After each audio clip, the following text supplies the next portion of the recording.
story. This is my song, praising my Savior all the day long.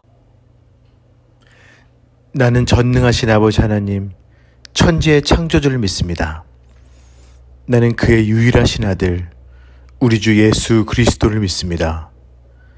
그는 성령으로 잉태되어 동정녀 마리아에게서 나시고 본디오 빌라도에게 고난을 받아 십자가에 못 박혀 죽으시고 장사된 지 사흘 만에 죽은 자 가운데서 다시 살아나셨으며 하늘에 오르시어 전능하신 아버지 하나님 우편에 앉아 계시다가 거기로부터 살아있는 자와 죽은 자를 심판하러 오십니다.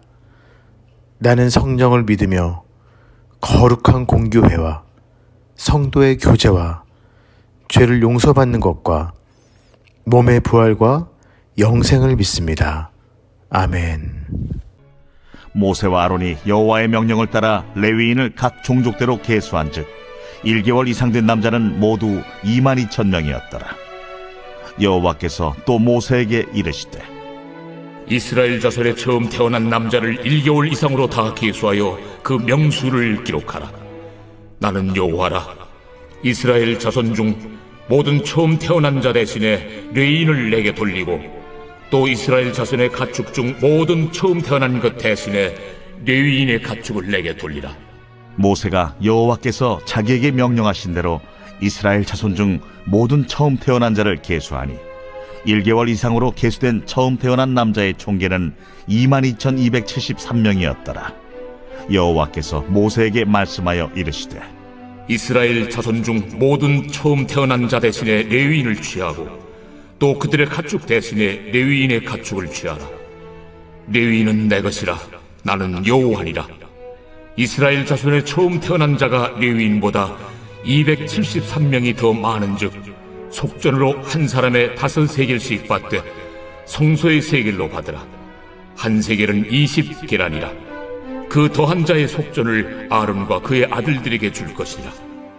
모세가 레위인으로 대속한 이외의 사람에게서 속전을 받았으니 곧 이스라엘 자손의 처음 태어난 자에게서 받은 돈이 성소의 세겔로 1365세겔이라. 모세가 이 속전을 여호와의 말씀대로 아론과 그의 아들들에게 주었으니 여호와께서 모세에게 명령하심과 같았느니라. 어제 말씀을 통해서 하나님은 레위인은 1개월 이상 된 남자를 다 계수하라는 명령을 하셨죠. 그에 대한 그 합은 오늘 본문 39절에 나옵니다. 보니까 바로 22,000명이었습니다. 그리고 나서 오늘 말씀을 통해서 아주 특별한 인구 조사를 명령하십니다. 본문 40절인데요. 제가 읽겠습니다. 여호와께서 또 모세에게 이르시되 이스라엘 자손의 처음 태어난 남자를 1개월 이상으로 다 계수하여 그 명수를 기록하라. 자, 이번에는 이스라엘 자손 중 처음 난 자 중에서 1개월 이상인 자를 계수하라는 명령을 하십니다. 이거에 대해서 또 이제 그 결과가 나온 게 그러니까 다 했더니 43절에 오늘 보면 22,273명이었습니다. 그런데 한번 그러니까 지금까지 우리가 같이 묵상했지만 수가 좀 이상하지 않나요? 지난 인구조사 때 이스라엘의 20세 이상의 장정만 보니까 60만 명이 넘었습니다. 근데 그에 비하면 턱없이 적은 수입니다. 이를 성경학자 케일 패트릭이 다음과 같이 해석합니다. 바로 그 케일 패트릭의 말을 인용합니다. 이들은 그 22,273명이겠죠.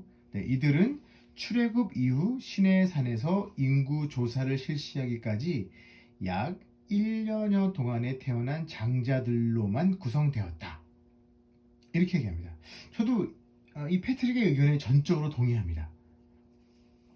출애굽을 한 지 1년 동안은 아주 혼돈의 시간이었죠.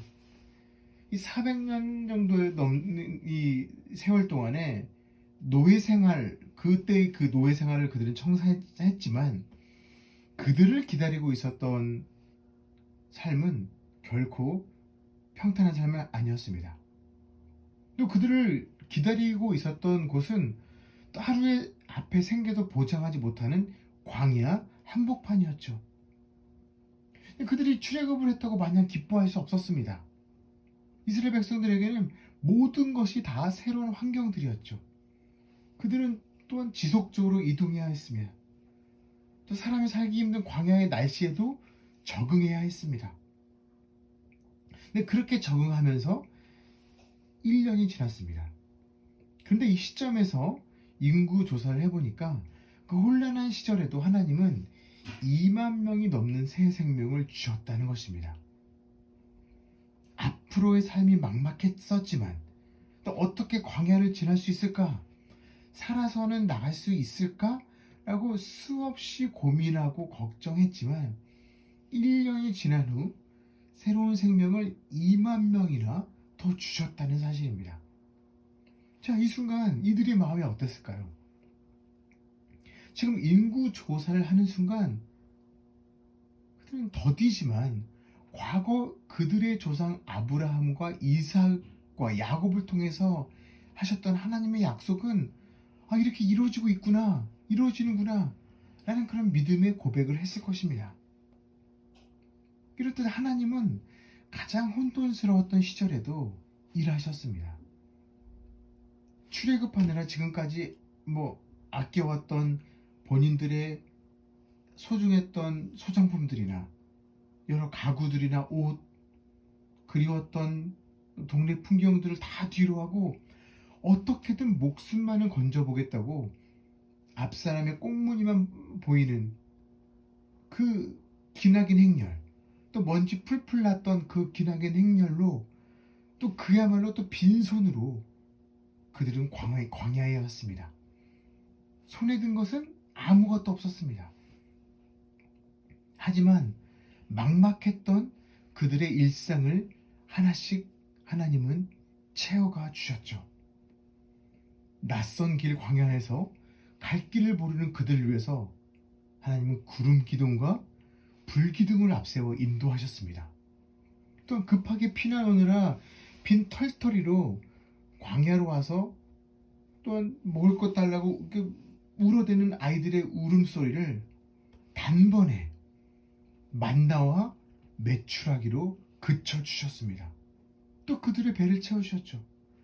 또 혹시나 모를 적들의 공격에 대비해 미리 또 하나님께서는 민수기를 통해서 군대를 조직하시고 본인이 직접 그 군대의 사령관이 되어주십니다. 게다가 하나님은 그들 곁에서 머무시기로 작정하시고 성막을 만들게 하셔서 실제로 그들 곁에 임재해 주셨습니다. 근데 이제 조금 한숨을 돌리고 주변을 살피자 하나님은 2만 명이 넘는 새 생명을 선물로 주셨다는 것을 눈으로 직접 확인하게 됩니다. 얼마나 큰 하나님의 일하심입니까? 은혜입니까? 오늘 말씀을 통해서 고백하게 됩니다. 하나님은 나의 혼돈스러운 삶에서도 여전히 일하고 계신다는 겁니다.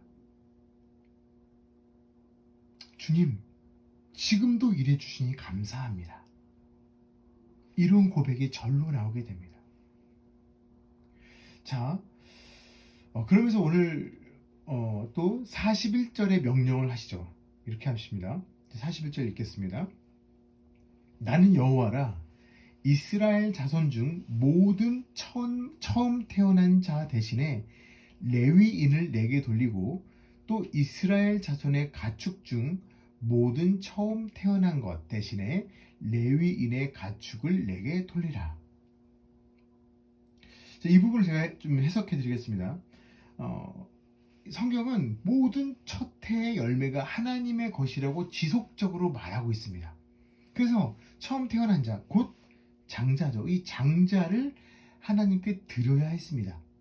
하지만 오늘 말씀에서 하나님은 각 지파의 장자를 받으시는 대신에 하나님과 이스라엘의 중보자가 될 레위 지파의 장자를 받으시겠다고 하신 겁니다.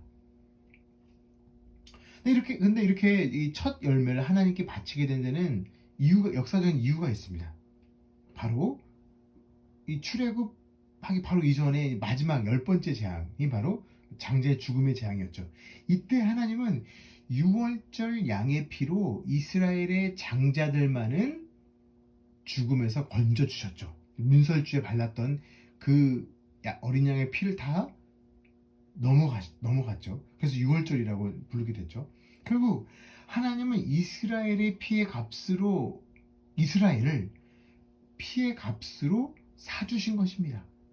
그러니까 하나님의 전적인 은혜로 인해서 구원받게 된 이스라엘의 장자들은 그 이후부터 하나님의 소유가 되게 됩니다.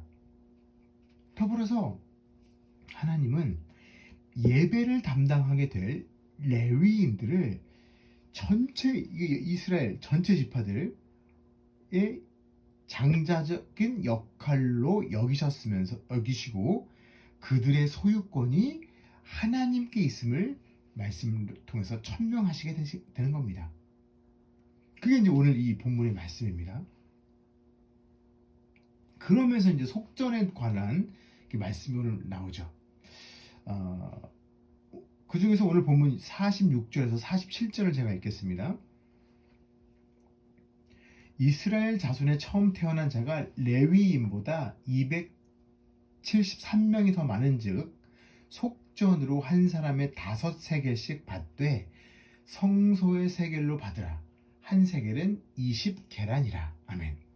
자, 이스라엘의 장자의 수를 세어보니까 22,273명이었습니다. 네.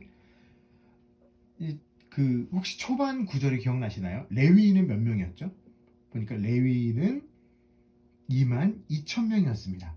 그러니까 273명 차이가 납니다. 레위인이 더 적죠. 그런데 지금 말씀에서도 그걸 얘기하죠. 이스라엘이 레위보다 정확하게 273명이 더 많다고 지금 말씀에서 언급하고 있습니다. 그런데 보니까 하나님은 한 명당 5세겔씩을 쳐서 속전으로 받으라고 이스라엘에게 받으라고 명령하시죠. 여기서 속전은 말 그대로 구속하기 위해서 치르는 돈입니다. 그래서 영어 성경은 redemption price, 그 직역하면 구속의 대가라고 그렇게 번역했습니다. 다른 말로 구원을 위해서 치르는 돈, 이것입니다. 자, 그렇다면 제가 아주 짧은 질문을 하나 하겠습니다. 자, 이 성도님들은 이 구원을 위해서 얼마가 필요하다고 지금까지 들으셨나요? 네, 구원만 있으면 되죠. 그냥 웃자고 한 소리입니다. 이 구원은 절대로 돈으로 환산할 수 없죠. 한 명당 5세겔씩 오늘 말씀처럼 쳐주는 것도 참 이상합니다. 너무 생소하죠. 하지만 여기에서 강조하고 있는 사실은 레위 지파가 22,000명이고 이스라엘이 그보다 273명이 많아서 그 모두를 1대1로 케어할 수는 없지만 하나님은 이 대속 과정에서 레위인이 부족하더라도 273명 부족하더라도 모든 사람들을 다 율법적으로라도 구속에 관련시키기 위한 그런 의지를 드러내신 것입니다. 결국 이 말씀에서 강조한 점은 한 사람의 5세겔을 받으라는 것이 아닙니다. 그것이 아니라 오늘 그 구절에 이스라엘 자손이 더 많은즉 이란 이 구절입니다. 하나님은 그분이 펼쳐하실 구속사에 한 사람도 예외가 발생하지 않기를 원하셨습니다. 이스라엘을 대표할 레위인이 적었지만 이스라엘 자손이 더 많았지만 다른 말로 율법적으로라도 케어가 안 될 이스라엘 백성을 그분이 대가를 지불하고 본인의 소유로 인정하기 원하셨다는 것입니다. 그것이 오늘 말씀의 핵심입니다. 말씀했습니다.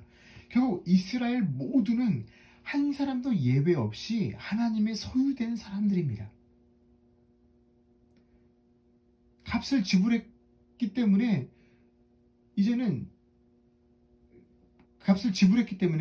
결국 하나님의 소유가 된 겁니다. 그렇기 때문에 누가 율법적인 문제로 시비를 걸어도 이제는 계약서 상에서도 전혀 하자가 없어졌습니다. 근데 그 하나님이 하나뿐인 외아들 예수 그리스도를 이 세상에 보내셔서 기존의 율법을 통한 소유권을 또 직접 행사하셨죠. 예수님이 직접 인류의 장자가 되어주셔서 본인의 피의 값으로 오늘 말씀의 표현을 빌리자면 속전하여 주셨습니다. 당시 한 사람의 속전의 비용은 5세겔이었지만 예수님이 우리를 위해 지불해 주셨던 속전의 비용은 그분의 삶 전체였습니다. 생명이었습니다. 그 누가 5세겔과 생명의 가치를 비교할 수 있겠습니까? 아무리 포악한 죄인이라도 예수님의 존재를 부인하는 사람이 있더라도 5세겔을 생명보다 더 값지다고 말할 수 있을 사람이 있을까요? 단 한 사람도 없을 것입니다.